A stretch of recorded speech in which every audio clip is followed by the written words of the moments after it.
ஊதிய ஒப்பந்த பேச்சுவார்த்தை ஏற்கனவே டிலே 1/9/2023 புதிய ஊதிய ஒப்பந்தம் முடிவு பெற வேண்டும். இப்போ 23 நமக்கு புதிய ஒப்பந்தம் போடணும்.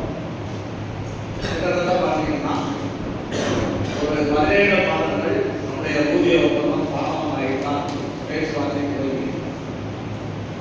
அந்த 17 மாதங்கள் டிலே ஆகியிருக்கக்கூடிய நிலையில் நாம் ஊதிய ஒப்பந்த பேச்சுவார்த்தையை உடனடியாக துவக்க வேண்டும் என்று நிறைய இயக்கங்கள் இந்த காலத்தில் நடத்தியிருக்கிறது.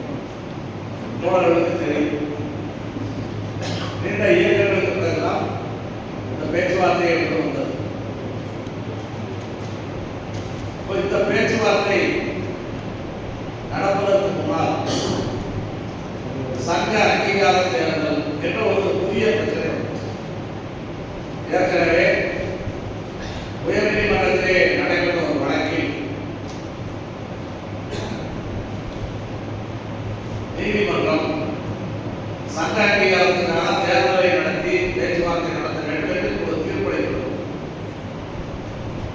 தேர்தல் நடத்தினால் பேச்சுவார்த்தை என்ற நிலைமை ஏற்பட்டால் அது தொழிலாளர்களுக்கு பாதிப்பை ஏற்படுத்தும். ஏற்கனவே நாம் சங்கங்களை முறைப்படுத்த வேண்டும் என்று கோரியிருக்கிறோம். சங்கங்களை முறைப்படுத்த வேண்டும் என்ற கோரிக்கையிலே ஒரு தேர்தல் என்பது தேர்தலின் மூலமாகத்தான் முறைப்படுத்த முடியும் என்பதில் நமக்கு மாற்று கருத்து கிடையாது. தேர்தலிலே தொழிலாளர்கள் எந்த சங்கத்துக்கு வாக்களித்து எந்த சங்கத்தை தேர்ந்தெடுக்கிறார்களோ அந்த சங்கம் பேச்சுவார்த்தைக்கு போவதுதான் பொருத்தமாக இருக்கும். இருந்தாலும் கூட இந்த நீதிமன்ற தீர்ப்பிலே சில மாறுபாடுகள் நமக்கு இருக்கிறது. என்ன மாறுபாடுகள் இருந்தாலும் கூட நீதிமன்றம் ஒரு தீர்ப்பளித்த பின்பு அந்த தீர்ப்பு அடிப்படையில் தேர்தல் என்று வந்தால் நாம் அந்த தேர்தலை எதிர்கொண்டுதான் ஆக வேண்டும். தேர்தலை எதிர்கொள்வதிலே நமக்கு எந்த பிரச்சனையும் கிடையாது. ஆனாலும் கூட நாம் இப்பொழுது தேர்தல் வேண்டாம், பேச்சுவார்த்தை நடத்த வேண்டும் என்று நாம் மட்டுமல்ல நம்ம ஏஐடிசி பணியாளர் சம்மேளனம் இவையெல்லாம் சேர்ந்து ஒரு தீர்மானத்தை நிறைவேற்றினோம். அந்த தீர்மானம் தொடர்புதான் தெரியும். ஏன் அந்த தீர்மானத்தை நிறைவேற்றினோம்? ஏன் தேர்தல் வேண்டாம், பேச்சுவார்த்தை வேண்டும்? நமக்கு தெரியும். இப்பொழுது பேச்சுவார்த்தை நடைபெற்றால்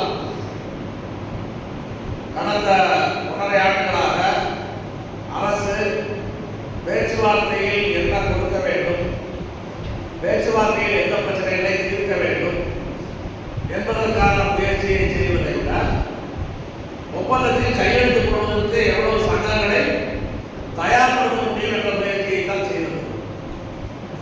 இப்ப நாளைக்கு கூட ஒப்பந்தம் ஏற்பட்டால் அது தொழிலாளர்களுக்கு பாதகமான ஒப்பந்தமாக இருந்தாலும் கூட கையெழுத்து போட நிறைய சங்கங்கள் இருக்கு.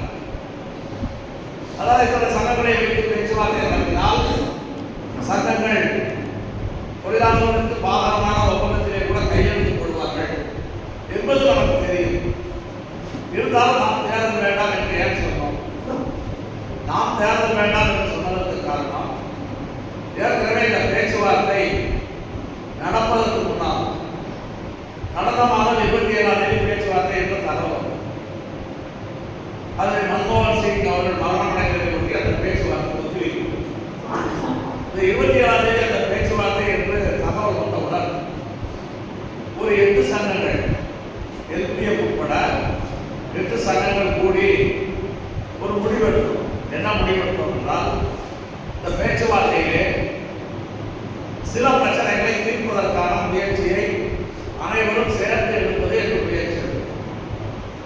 அதில் குறிப்பாக நம்முடைய ஊதிய ஒப்பந்தம் 1/9/2023 நிறைவேற்றப்பட வேண்டும். கடந்த ஒப்பந்தத்திலே தாமதமாக ஒப்பந்தம் ஏற்பட்டது. அதாவது 2019 ஏற்பட வேண்டிய ஒப்பந்தம் 1/9/2019 ஏற்பட வேண்டிய ஒப்பந்தம் 2022 ஆகஸ்ட் மாதம் தான் ஏற்பட்டது. கிட்டத்தட்ட ஒரு 3 ஆண்டுகள் முடியும் நிலையில் தான் அந்த ஒப்பந்தமே ஏற்பட்டது. 3 ஆண்டுகள் முடியும் நிலையில் ஏற்பட்ட ஒப்பந்தத்திலே நமக்கு முழுமையாக அரியர் சுவை என்று கிடைக்கிறது. ஒரு 7